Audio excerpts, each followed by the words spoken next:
정보선의 출발새 아침 3부 시작합니다.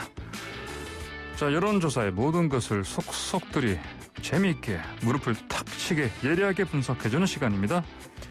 자, 배추도사 인사이트 K 배종찬 연구소장 전화로 연결됐습니다. 소장님 안녕하십니까? 안녕하십니까. 보궐선거 배추도사 배종찬입니다. 예, 배추도사란 이 닉네임을 붙일 수 있는 곳이 참 많습니다 보니까 다 갖다 붙이시네요. 네. 예. YTN의 현명한 선택이었다라고 예. 생각합니다. 알겠습니다. 자, 그럼 배추도사님. 네. 먼저 그 오세훈 국민의힘 후보가 단일 후보로 이제 선택되는데 가장 큰 이유 뭐라고 보십니까? 여러 가지 분석이 많이 나오는데 저는 그냥 네 글자입니다. LH 사태. 예. 이 LH 사태로 이 보수 쪽으로 중도층이 옮겨간 것이 가장 큰 이유가 됐던 것으로 보이고요. 국민의힘 쪽으로 예. 중도층이 옮겨갔고 정권 심판 성격이 강화된 것으로 볼 수 있겠는데 LH 사태로 인한 정치적 반사이익이 국민의힘과 국민의힘 오세훈 후보에게 결집됐던 것으로 분석됩니다. 오세훈 후보는 LH 사태 이후에 계속 상승세를 보였고요. 박영선 후보는 하락세, 안철수 후보는 정체된 상태이기 때문에 정체되어 있는 지지율에 안 후보를 이기는 가장 큰 배경은 상승세를 만들어준 LH 사태로 분석됩니다. LH 사태. 우리 한글로 보면 내 사태. 예. 네. 그렇죠. 예, 알겠습니다. 요즘 하보선 앵커의 예능감이 정말 하늘로 치솟고 있는데요. 예. 네. 배추도사님하고 이제 좀 진행하려면 제가 좀 맞춰야 돼서. 예. 네, 알겠습니다. 예. 자, 그럼 이제 더불어민주당 박영선 후보와 국민의힘 오세훈 후보 대결. 자, 최근 판세 좀 정리 좀 해주십시오. 네, 가장 최근 여론조사 결과를 발표된 결과를 분석해드리면 리얼미터가 YTN, TBS 의뢰로 지난 20일, 23일 실시한 조사입니다. 자세한 사항은 중앙선거론조사심의위원회 홈페이지에서 확인 가능합니다. 자, 다음 후보들이 출마한다면 누구에게 투표할 것인지 물어보았는데요. 박영선 대 오세훈, 오세훈 대 박영선의 대결입니다. 오세훈 48.9%, 박영선 29.2%로 오세훈 후보가 약 20%포인트 더 앞서는 결과로 나타났습니다. 실제 이 단일화 결과가 발표되기 전에 방송 3사의 이 서울시장 보궐선거 조사도 있었거든요. 서울시장 방송 3사 보궐선거 조사보다도 더 벌어졌습니다. 이게 이 단일화의 효과인지 또 이제 단일화 이후에 조사된 결과를 봐야 될 텐데 또 하나 흥미로운 사실이 있습니다. 이번 서울시장 보궐선거에 후보자로 가장 먼저 등록한 사람이 누군지 아십니까? 가장 처음 후보자로 등록한 사람이요? 네네. 바로 국가혁명당의 허경영 후보입니다. 근데 허경영 후보가 왜 나는 여론조사에 포함 안 시켜주냐? 가장 먼저 등록하고. 불호령을 내질렀는데 이번 조사에 포함됐습니다. 그런데 놀랍습니다. 국민의힘 오세훈, 더불어민주당 박영선 후보 다음이 국가혁명당 허경영 후보 1.8%로 나타났습니다. 그래요? 네. 오세훈 후보와 박영선 후보를 제외하고는 1%를 넘는 유일한 후보가 국가혁명당의 허경영 후보입니다. 그러면 그 밑으로는 그러면 다른 후보들 이름이 1%도 안 됩니다. 그렇군요. 네. 알겠습니다. 왜 그런 걸로 보십니까? 이거는. 그래 이 양강 대결 구도가 되고 있으니까요. 13명의 후보 중에서 막 2명 후보에게만 집중되는 결과인데 그래도 허경영 후보는 소원풀이를 하지 않았나? 그러니까요. 이야, 참 알겠습니다. 자, 그러면 박영선 후보 지지하는 유권자들 주로 어떤 사람들입니까? 박영선 후보가 이 부분이 고민입니다. 진보층 또 더불어민주당 지지층, 화이트 칼라층의 지지를 받고 있는데 이건 이제 전통적인 민주당 지지층에 그치는 상황이거든요. 그러니까 외연 확대가 안 된다. 중도층이나 또 가정주부나 이렇게 또 외연이 확대되어 있는데 이것이 가장 박영선 후보의 고민입니다. 이 다핵도시 21번도 이야기했고 수직정원도 이야기했고 서울 25개구 맞춤형 공약도 내놓는데 잘 이것이 전달되지는 않는 결과가 보이는데 LH 사태 이후에 중도층이나 무당층 쪽으로 외연 확대가 되지 않는 것이 가장 큰 고민으로 보입니다. 여성표도 보름 전과 비교하면 지속적으로 조금씩 이탈되고 있거든요. 그래요? 과연 이 여성표를 어떻게 잡을지도. 왜냐하면 여성 후보이기 때문에 적어도 여성 지지는 기본적으로 깔고 가야 되는데 여성표가 이탈하는 부분에 대해서 집중적으로 좀 검토가 필요해 보입니다. 예, 그렇군요. 자, 그렇다면 오세훈 후보 지지하는 유권자들은요? 네, 그렇습니다. 이게 오세훈 후보 지지가 원래부터 이들이 오세훈 후보를 지지했었느냐 아니면 LH 사태 이후에 정부에 대한 실망, 이 평가가 오세훈 후보 쪽으로 몰려간 것이냐, 네. 좀 그 해석은 분명하게 할 필요가 있을 것 같고요. 네. 보수층뿐만 아니라 또 국민의힘 지지층뿐만 아니라 중도층, 또 모든 서울의 모든 권역에서 오세훈 후보를 더 많이 지지하는 결과로 나타났는데 자영업층, 또 가정주부층을 비롯해서 예. 학생층 지지까지 받고 있는 그런 상황입니다. LH 사태 여파로 대통령 부정평가층 상당수가 야당 쪽으로 가면서 이 오세훈 후보의 지지가 높게 나타난 원인으로 꼽을 수 있는데 이걸 이제 4월 7일 또 4월 이 사전투표일까지 잘 유지할 수 있느냐 아니면 이것이 또 타격을 받느냐가 오세훈 후보로도 앞으로 선거운동의 관건이 될 것으로 보입니다. 예. 자, 그럼 말씀하신 것처럼 중도층 오 후보 쪽으로 좀 더 힘이 실리는 분위기인데 그럼 네. 이번 그 선거에 중요한 항상 그 강조하시는요. 네. 배추 도사님께서 50대와 서울 서남권 표심 어떻습니까? 맞습니다. 이번 서울시장 선거는 세 글자로 요약하면 오서방입니다. 예. 자, 오는 50대. 예. 이거 항보선 앵커가 개발해 주신 겁니다. 아, 네. 오. 아, 네. 예. 출처는 분명하게 해야 되요 예. 오, 50대. 네. 서쪽입니다. 서남권. 네. 방. 예. 방은 부동산입니다. 네. 그러니까 부동산 50대 서남권이 이번 서울시장 선거 결정합니다. 유심히 보시면 됩니다. 예. 자, 연령대로 보면은 40대는 박영선 후보가 앞서는 결과입니다. 예. 그다음에 60세 이상은 무려 압도적으로 70.2%가 오세훈 후보를 지지하는 결과가 나타났는데 예. 문제는 50대입니다. 50대가 보름 전까지만 해도 상당히 팽팽했거든요. 예. 그런데 이번 조사 결과에서는 오세훈 54.9%, 박영선 26.2%, 50대에서 기울어진 것이 결정적입니다.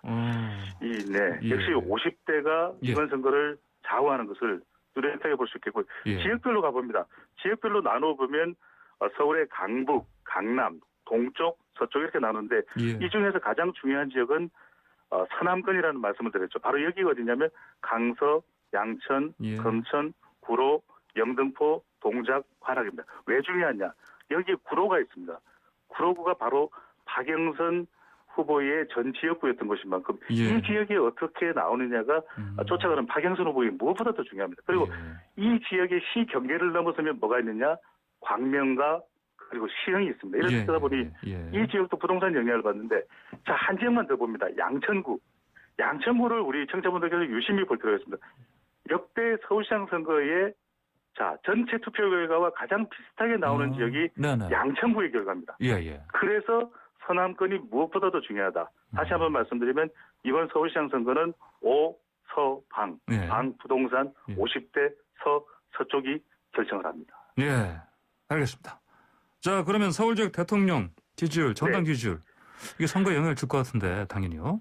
네, 이 지지율 말씀드리기 전에 빅데이터 분석 결과도 한 번 더 말씀을 드려야 될 것 같습니다. 왜냐하면 미국 대통령 선거 같은 경우에는 이 빅데이터의 언급량이 많느냐, 많이 언급되느냐에 따라서 대통령 당선될 가능성이 높다 이렇게 점쳐지는데 소셜 매트릭스 인사이트 빅데이터 분석 도구를 가동을 했습니다.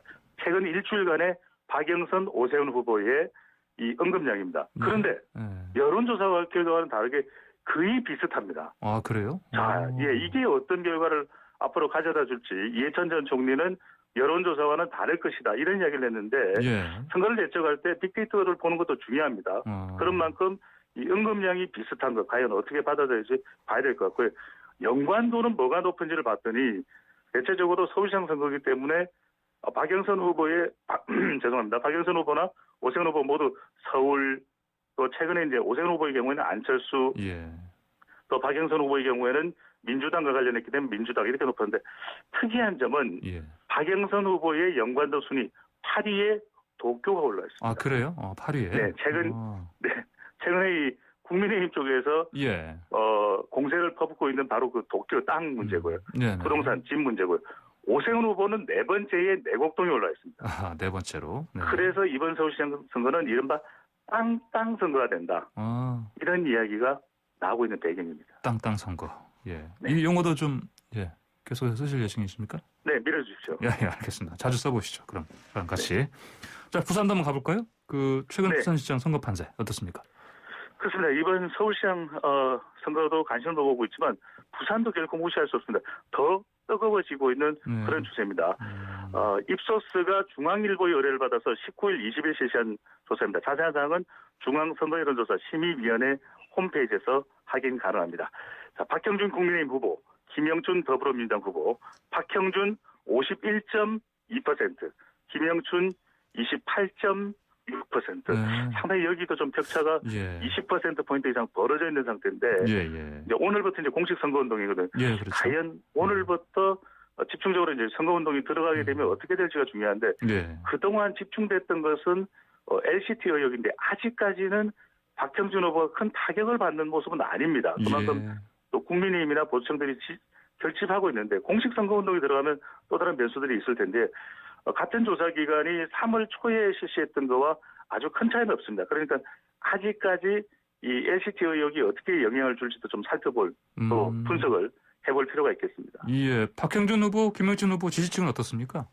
네, 지지층도 역시 최근에 또 LCT 의혹도 있죠. 이른바 또 김영춘 후보의 경우에는 본인과 부인과 또 자녀의 이 부동산 재산을 다 공개를 했습니다. 그러다 보니까 부산마저도 처음에는 가덕도 선거가 되는 것 아닌가 생각을 했더니 부산도 땅 선거가 되고 있습니다. 이른바 부산도 5서방입니다. 자, 그런 이유를 말씀드리면요. 지금 40대에서는 김영춘 후보가 더 앞서는 결과로 나타났고요. 60대 이상은 박형준 후보가 앞섭니다. 자, 50대가 중요한데 50대에서는 55%가 박형준 후보를 지지하는 걸로 나타났습니다. 그래서 이 50대 표심이 앞으로 중요하고요. 제가 낙동강 벨트 많이 말씀드리는데 낙동강 벨트가 서쪽입니다. 그래서 강서 낙동권이 가장 중요한데 이 지역이 민주당이 그래도 경쟁력을 가질 수 있는 부분인데 이 지역에서도 일단 박형준 후보가 앞섭니다. 어떻게 이 지역을 만회할 수 있느냐 또는 좀 회복할 수 있느냐 지지율을 이것이 김영춘 후보에게는 가장 중요한 관건이 될 것으로 보입니다. 네, 알겠습니다. 자, 이런 LCT 의혹 같은 그 후보들 관련 부동산 이슈 선거 영향을 좀 당연히 주겠죠? 네, 아직까지 지표상으로는 나타나지 않는데 아까도 말씀드렸지만 이제 빅데이터는 오늘 부산 지역은 공개를 안 해드립니다만 다음 주에 다시 이제 더 상세하게 시간 관계상 오늘은 못하지만 설명을 드릴 텐데 이게 이제 바닥 민심에 어떤 영향을 줄지 오늘부터 이제 공식 선거 운동 지금 나서고 있습니다. 그래서 얼마만큼이나 LCT 의혹이나 또는 또 박형준 후보가 김영춘 후보를 향해서 공격하는 내용들이 얼마만큼 유권자들에게 영향을 끼치느냐가 또 결정적으로 상당히 중요할 것으로 보이는데 정리를 해보면 선거일까지 계속 영향을 줄 것으로 보입니다. 하지만 이것이 과연 판을 뒤집느냐 또는 판을 뒤집는 정도는 아니냐는 조금 더 선거운동을 지켜봐야 될 것 같습니다. 예, 자 말씀하신 것처럼 이제 공식 선거운동 오늘 25일 새벽 0시부터 시작된 거 아니겠습니까? 네. 앞으로 남은 2주간 서울과 부산 선거 남아있는 변수 뭐가 있을까요? 네. 이미 작동되고 있는 변수를 말씀드렸습니다. 서울도 5서방, 부산도 5서방. 그런데 이 부동산과 투표율 외에 남아있는 변수는 전현직 대통령이 다 지금 소환되고 있는 상황입니다. 그래서 여당의 경우에는 노무현 대통령과 문재인 대통령, 또 국민의힘 야당의 경우에는 보수 야권의 경우에는 MB와 박근혜 대결이 되는 것 아닌가. 이 변수가 과연 후보자들에게는 어떤 영향을 줄지도 유심히 지켜봐야 될 사안으로 보입니다. 예, 알겠습니다. 오늘 말씀 여기까지 듣겠습니다. 고맙습니다. 감사합니다. 네, 지금까지 인사이트 K 배종찬 연구소장이었습니다. 네, 이번에는 경제 이야기로 넘어가 보겠습니다. 정부가 대출 규제 강화하면서 토지를 담보로 대출을 받는 것도 좀 어려워질 전망입니다. LH 사태 후속 조치에 따른 것인데, 자, 관련 내용 한국경제TV 송민아 기자와 자세히 나눠보겠습니다. 송 기자 안녕하십니까? 네, 안녕하세요. 예, 그동안의 그 전세자금 대출, 그 주택담보대출 규제도 세졌는데 이번엔 그 비주택담보대출 쪽도 규제 강화한다 이런 상황입니까? 네, 그런 셈입니다. 이 금융위원회가 LH 사태의 어떤 후속 조치로 이 토지담보대출 규제를 좀 강화하기로 한 겁니다. 그러면서 이번 달로 좀 예정이 됐던 가계부채 선진화 방안 발표는 다음 달 중순으로 좀 미뤄졌습니다. 이 LH 직원들이 이 광명 시흥지구에서 땅을 사들이기 위해서 북시흥 농협에서 대규모로 대출을 받은 걸로 조사가 됐습니다. 그러면서 이제 규제가 느슨한 토지와 건물에 대한 그런 대출 규제가 필요하다라는 지적이 좀 제기가 된 겁니다. 실제로 이제 시중은행에서 이 토지나 건물 등을 이제 담보로 대출을 일으킬 때에는 이 주택담보대출을 받을 때 적용받는 이 주택담보대출 비율 (LTV나) 이 총부채 상환 비율 (DTI와) 같은 그런 규제가 적용되지가 않습니다. 현재 이 투기 과열지구와 또 조정 대상 지역에 있는 9억 원 이하 주택에는 LTV 40%가 적용되고 있지 않습니까? 이와 비교를 해보면 대출을 받기가 좀 상대적으로 좀 용이했던 셈입니다. 앞으로는 이 주택담보대출과 이제 마찬가지로 토지담보대출도 좀 받기 어려워질 것으로 전망이 되고 있고요. 이 금감원은 18일부터 이 LH 직원들의 그 대출을 내준 그 북시흥 농협을 현장 조사하고 있습니다. 그러면서 이제 이런 대출하는 과정에서 이 담보대출 비율이나 담보 가치 평가 기준 등이 좀 제대로 지켜졌는지 또는 특혜 대출은 없었는지와 같은 그런 위법 부당행위 여부에 대해서 조사에 나선 겁니다. 예, 그 LH 사태 후폭풍이라고 할 수도 있겠고 또 어제 같은 경우는 이제 이른바 LH 5법 가운데 3개 법안이 통과됐습니다 보니까 그리고 또 문재인 대통령이 다음 주에는 그 반부패 정책협의회 소집한다고 하죠? 네, 맞습니다. 이 LH 직원들의 그 땅 투기 사태를 좀 논의하기 위해서 긴급 소집한 것으로 좀 알려지고 있는데요. 이게 임기 말에 그 반부패 컨트롤 타워를 가동하는 것은 이제 부동산 적폐 청산에 대한 어떤 좀 의지가 있다라는 것으로 좀 읽혀지고 있습니다. 이 협의회가 마지막으로 열린 거는 9개월여 전이었습니다. 이 정부 관계자에 따르면 문 대통령은 이제 다음 주 부동산 관계부처를 불러 모아서 제7차 공정사회 반부패 정책 협의회를 주재를 하고요. 이 자리에서는 이제 홍남기 경제부총리하고 또 변창흠 국토교통부 장관을 비롯해서 이 부동산 관계부처와 기관이 총 출동할 것으로 보입니다. 특히 좀 주목해서 봐야 할 것은 이제 현재 그 기재부나 또 해체 수준의 그 LH 개편 방안을 좀 짜고 있는 만큼 이 관련 내용이 이번 협의회에서 보고될 가능성이 좀 높은 상황이고요. 이 문 대통령은 이번 LH 직원들의 그 3기 신도시 투기를 부동산 적폐로 규정을 하고 좀 청산하겠다라는 의지를 강력히 드러냈습니다. 문 대통령은 이번 반부패 정책 협의회에서 논의된 결과를 바탕으로 부동산 적폐 청산을 위한 좀 강력한 메시지를 낼 것으로 보입니다. 그렇군요. 네. 자, 그런데 이렇게 규제가 강화되면 이제 규제 목표 이거야 명확하지만 근데 이제 또 실수요자들 가운데 좀 이렇게 피해를 볼 수 있는 사람들 있지 않겠습니까? 네, 맞습니다. 이게 금융당국이 이제 땅 투기 사태와 함께 이 주택 관련 대출이 이제 빠른 속도로 늘어나고 있다라고 지적을 했는데요. 그러면서 이제 은행들을 불러 모아서 이제 전세자금 대출과 이제 주택담보대출도 함께 관리하라 이렇게 좀 주문한 것으로 알려졌습니다. 이 당국의 움직임에 맞춰서 시중은행들도 이제 잇따라서 이제 주택 관련 대출 금리를 인상하면서 이제 대출 조이기에 나서는 그런 모습입니다. 우리은행의 경우에는 이제 오늘부터 이제 우리 전세론의 그 주택금융공사와 또 주택도시보증공사 보증서 담보대출에 적용됐던 그런 우대금리 폭을 기존의 0.4%에서 0.2%로 낮추기로 했습니다. 이렇게 되면은 이제 우대금리 폭이 낮아진 만큼 이제 빌리는 사람이 부담해야 될 그런 대출 금리는 더 높아지게 되는 겁니다. 이게 신한은행도 이제 최근에 이런 주택금융공사하고 또 주택도시보증공사가 보증하는 전세대출과 또 주담대 우대 금리를 0.2%포인트 인하한 바가 있고요. 또 NH농협은행도 우대 금리를 조정해서 이런 주담대 금리를 0.3%포인트를 더 인상한 바가 있습니다. 결국에는 금융당국은 이제 대출 규제를 더 강화를 하고 은행권들은 이런 금리를 더 높이면서 실수요자들은 앞으로 좀 대출을 받기 더 어려워질 그런 전망입니다. 알겠습니다. 자, 다음 소식 좀 볼까요? 주 40시간 이상 근무하는 그 이른바 풀타임 일자리요. 이게 거의 200만 개가 사라졌다. 이런 또 기사를 이제 봤습니다. 어떤 내용입니까? 네, 그렇습니다. 이게 최근 3년 동안 주 40시간 이상 근무하는 그런 전일제 일자리 195만 개가 사라진 것으로 나타났는데요. 유경준 국민의힘 의원실이 이제 통계청 자료를 분석한 결과에 따르면 주당 근로시간 40시간 이상 근로자는 2017년도에는 2,084만 명이었습니다. 그런데 지난해에는 1,889만 명으로 집계가 되면서 3년 사이에 195명이 감소한 것으로 나타났습니다. 이게 주 40시간 이상 근로자는 OECD에서 정의하는 그런 풀타임 근로자로 분류가 됩니다. 이에 따르면 이제 주 5일 기준으로 하루 8시간 일하는 직업을 온전한 일자리, 즉 이제 양질의 일자리다라고 말을 할 수가 있는 건데, 네.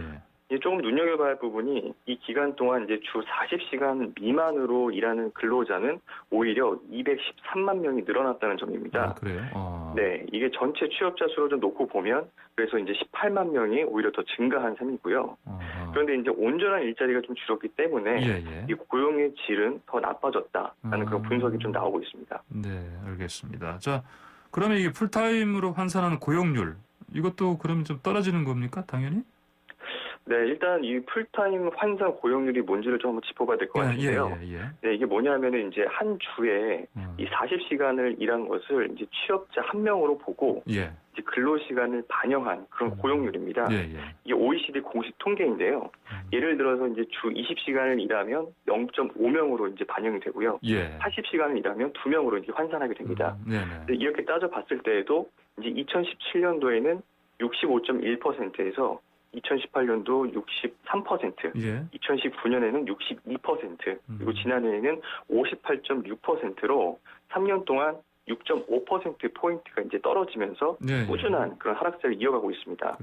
결국에는 이제 취업자 수가 계속 줄어들고 있다는 것을 의미하는 건데, 근데 이러한 지표가 이게 코로나19 영향 때문에 그런 것 아니냐라고 좀 이렇게 볼 수도 있는데요.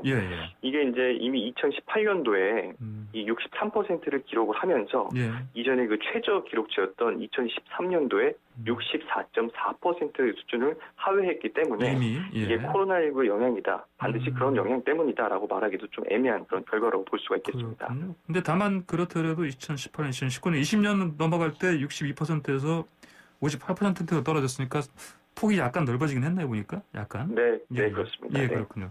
다른 나라와 비교하면 어떻습니까?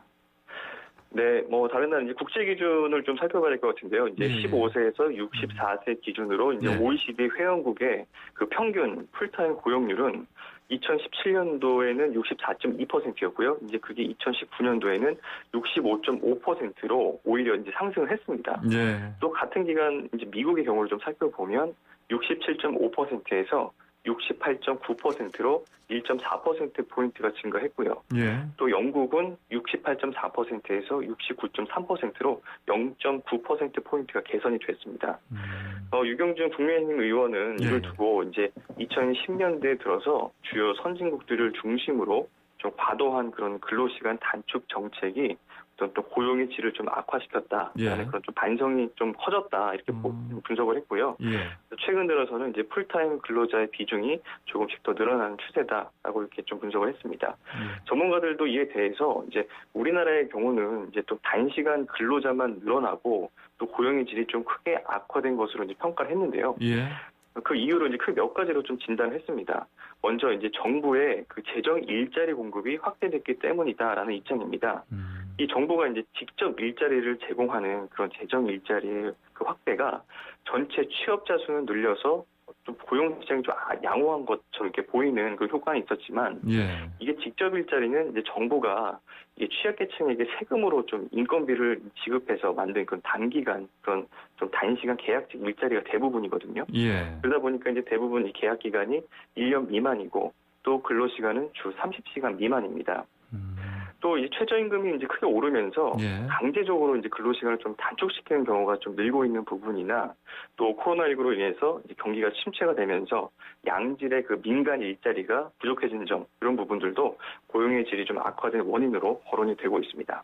알겠습니다. 자, 다음으로 그 강남구 쪽이요. 서울 강남구 쪽 아파트값이 평당 평균 3천만 원 넘게 올랐죠? 네, 그렇습니다. 서울 아파트값 계속 오르고 있네 보니까. 네, 그렇습니다. 이제 연일 이제 정부가 이제 부동산 대책을 쏟아내고 있지만 이게 좀 서울에 있는 그런 아파트 값은 결국엔 좀 오른 그런 결과로 이제 보시면 될 것 같습니다. 이번 정부 들어서 이제 부동산 대책이 모두 25차례가 나왔습니다. 그런데 이제 강남구 아파트 값이 이제 3.3제곱미터, 그러니까 한 평균당, 평당 평균 3천만 원 넘게 오른 것을 포함해서 이제 서울 집값이 큰 폭으로 뛴 것으로 나타났습니다.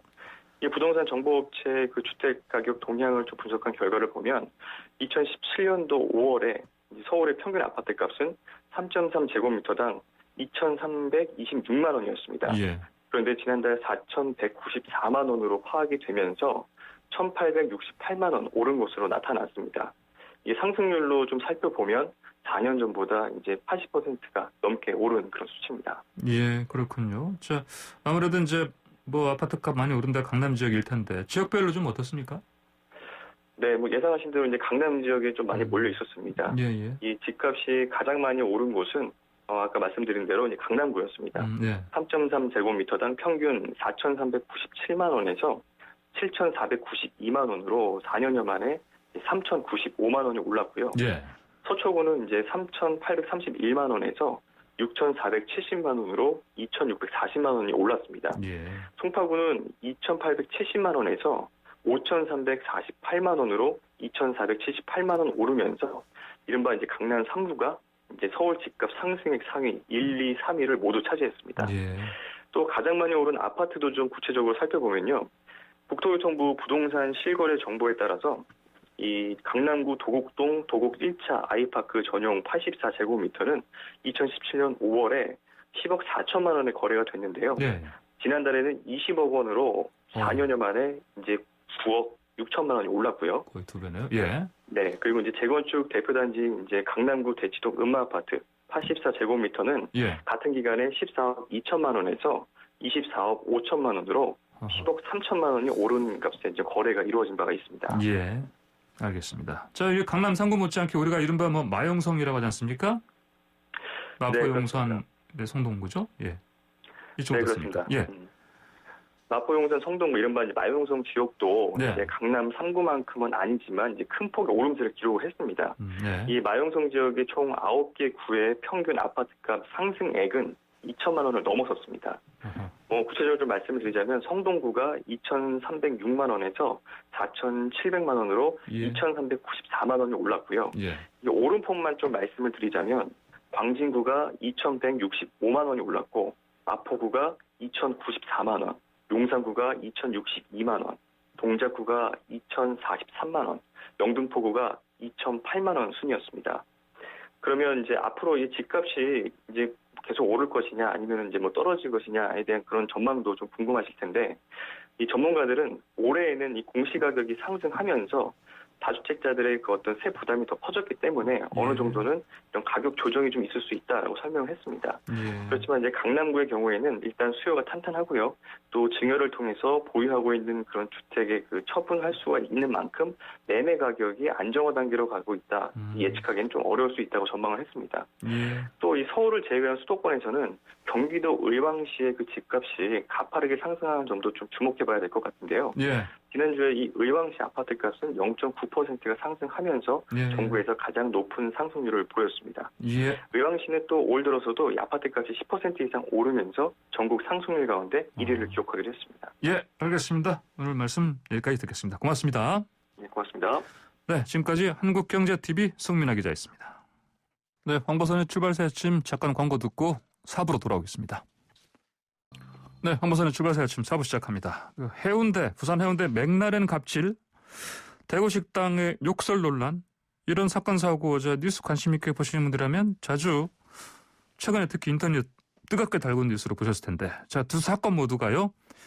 한 인터넷 커뮤니티에 올라온 글로 논란이 시작됐고 블랙박스 CCTV 영상이 공개되면서 이게 잇따라 큰 공분을 일으켰다는 공통점이 있습니다.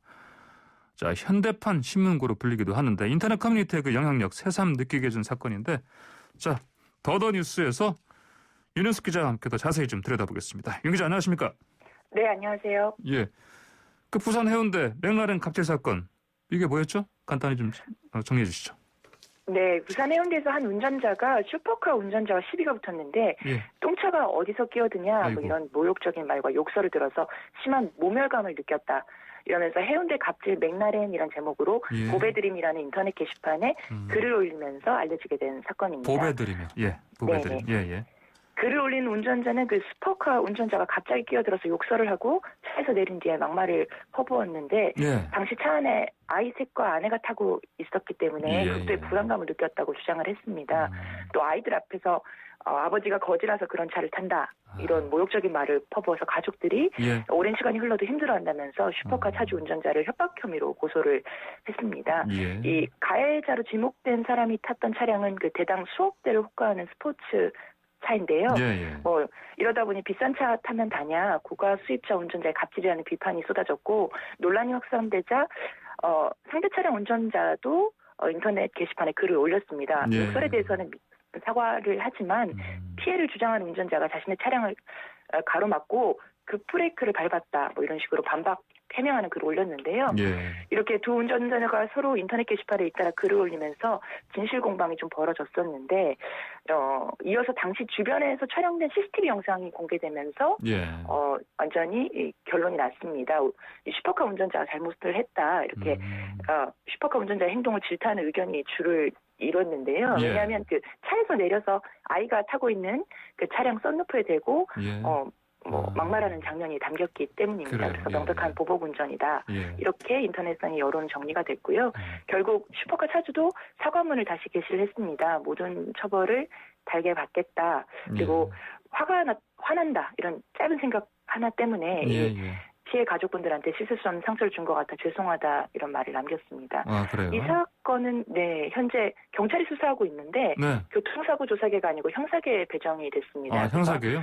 네, 보복 운전 혐의로 수사가 진행될 그래요. 예정입니다. 네. 이게 한국 사회 일상과 사회 곳곳에 감정 지뢰밭이 들어져 있다는 생각 사실 가끔 드는데, 이 사건도 욱하는 감정을 제대로 관리를 못한 운전자가 충동적으로 언행을 표출한 것인데, 이런 비슷한 사건이 점점 늘고 있고 관련된 내용들이 인터넷 게시판에도 많이 올라오고 있는 상황입니다. 네, 그렇군요. 자, 이 도로 위 욕설, 또 비슷한 사건 하나 있지 않습니까? 대구 지역에 그 한 작은 식당 관련한 사건으로 제가 들었는데, 이것도 주목도가 높았죠? 네, 인터넷 커뮤니티의 위력, 흔히 화력이라고 하는데, 이걸 제대로 보여준 사건이지 않을까 싶습니다. 예. 대구의 한 도로 위에서 길을 막고 짐을 내리던 식당 운영자가 있었는데, 길을 비켜달라고 요청하는 뒤 운전자에게 주려 막말을 했다는 사건입니다.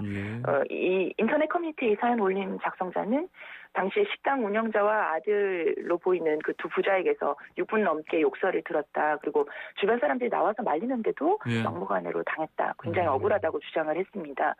이 글이 화제가 되자 굉장히 분노했던 일부 누리꾼들이 해당 차주가 운영하는 것으로 추정되는 식당을 직접 찾아갔습니다. 문 앞에 포스트잇을 붙이기도 하고 거센 항의를 이어갔는데요. 또 배달앱 사이트에 이 식당 이름이, 이 지역의 작은 식당인데, 이 식당 이름이 하루 종일 검색어 1위로 올라가기도 했고요. 결국 사건이 공론화된 지 하루 만에 식당 간판이 내려졌습니다. 그리고 배달앱 등에서도 관련 식당 정보가 삭제되기도 했는데요. 이 과정이 모두 실시간으로 커뮤니티에 중계되다시피 했습니다. 그렇군요. 자, 그런데 이 말씀하신 두 사건 모두 이제 공론화 되는데 큰 역할을 하는 게 아까 얘기하신 보배드림, 이란 인터넷 사이트 아닙니까? 근데 이게 지금 이 인터넷 커뮤니티가 지금 보니까 이 두 가지 사건만이 아니고 다른 사건들도 많이 거기에서 공론화된 거 아닙니까? 네, 그렇습니다. 원래 이 사이트는 중고차 거래를 목적으로 설치한 중고차 쇼핑몰입니다. 중고차 쇼핑몰이요? 네네. 처음에? 자동차 관련 커뮤니티로 발전을 했고, 거기다가 각종 커뮤니티 규모가 커지면서 이용하는 사람들이 많다 보니 이 안에서 억울한 사연이나 미담, 사건들이 커뮤니티에 공유가 되기 시작했고, 그러면서 일종의 국민신문고 역할을 꾸준히 해오고 있습니다. 그래요? 네, 이런 비슷한 역할을 하는 사실 커뮤니티는 다른 곳도 많습니다. 근데 이 사이트는 이제 명확한 특징이 있는데요.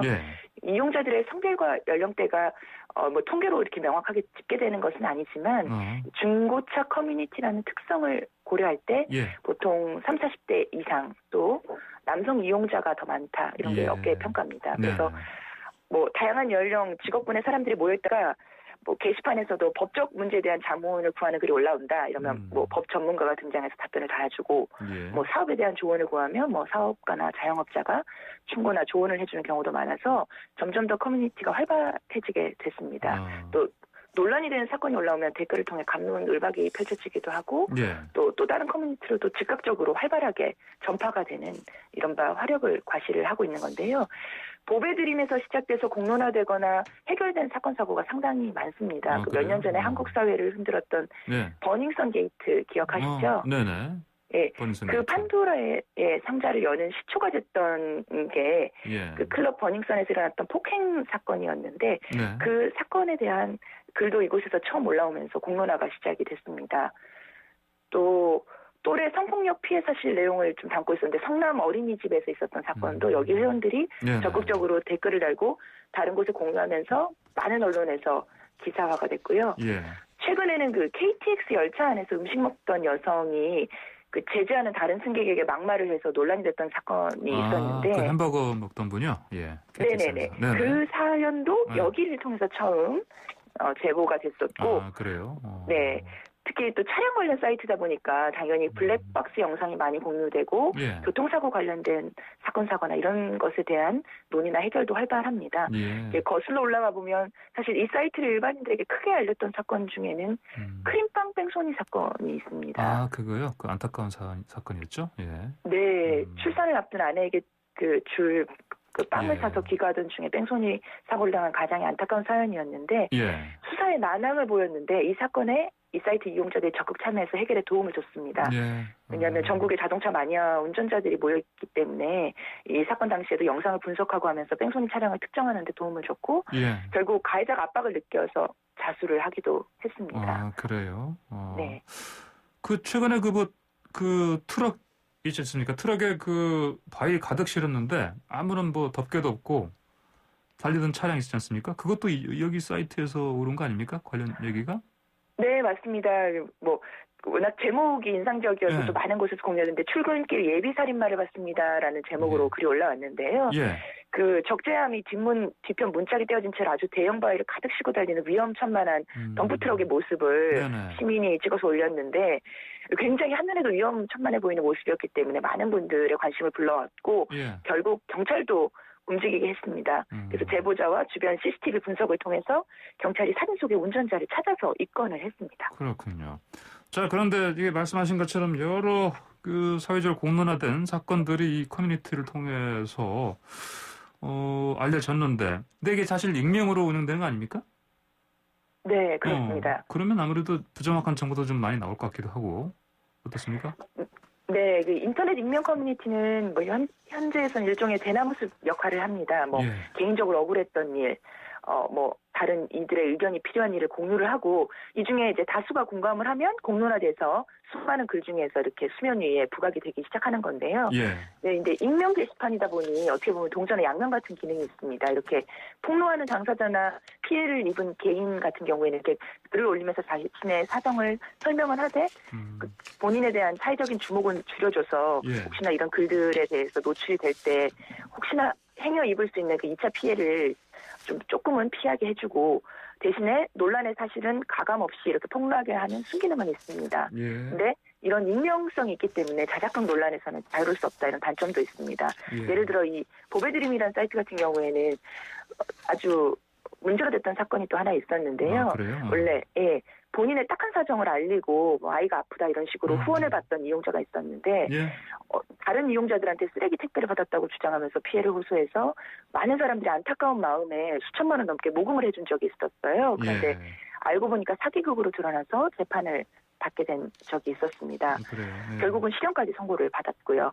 또 아까 전해드렸던 대구 식당의 경우에도 누리꾼들이 이 식당을 벌주겠다 이런 생각으로 지도 앱이나 배달 앱 등에 들어가서 식당에 대한 악평을 남기고 별점 테러를 했는데 또 이런 경우도 자영업자의 같은 경우에는 이런 플랫폼에 의존해서 영업을 하고 있다는 점을 감안을 하면 별점 테러까지 이어지는 거는 좀 지나치게 가혹한 사적 응징이 아닌가 이런 비판도 있습니다. 또 부정확하거나 악의적인 정보가 올라오면은 이런 다른 온라인 공론장에 대한 신뢰까지 떨어지는 부작용이 발생하기 때문에 일방적인 폭로에 대한 대중의 피로감도 조금 높이는 역할을 악영향을 준다 이렇게도 볼 수 있습니다. 그래요. 물론 이제 이런 커뮤니티에 여러 가지 좋은 정보도 올라오고 사회적 공론화도 시키는데 순기능이 있지만 아무래도 폐단도 있으니까 언론에서 이제 이 관련해서 이제 기사를 실을 때 좀 팩트 체크 좀 확실하게 했으면 좋겠습니다. 여기까지 오늘 얘기 듣겠습니다. 감사합니다. 네. 지금까지 더더뉴스 YTN 윤현수 기자였습니다.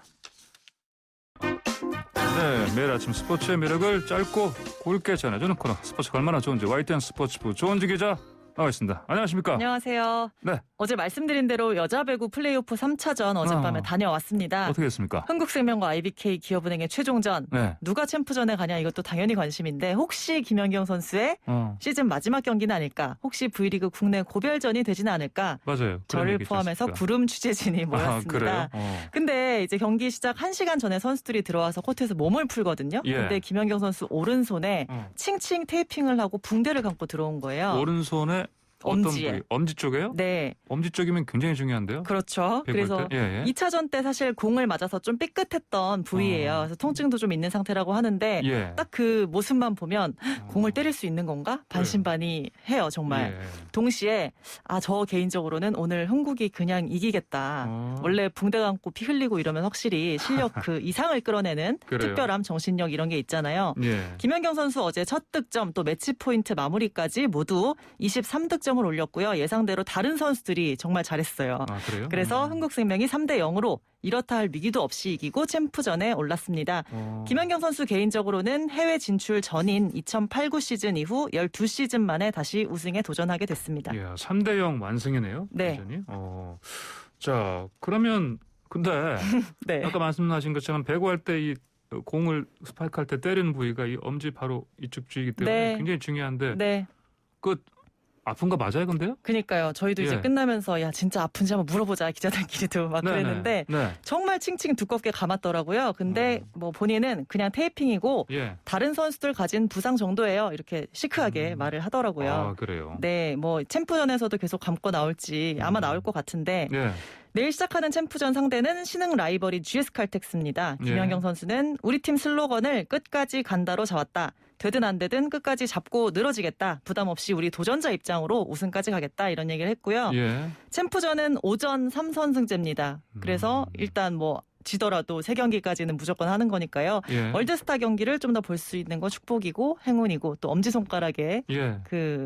붕대. 네, 붕대도. 행운의 붕대로 봐야겠네, 네. 앞으로는. 예, 투지의 붕대. 알겠습니다. 자, 오늘 또 한일전 축구 있잖아요. 네. 스포츠부 장날입니다. 예. 네, 팀 안팎의 변수 또 우여곡절을 딛고 7시 20분 역대 80번째 한일전이 열립니다.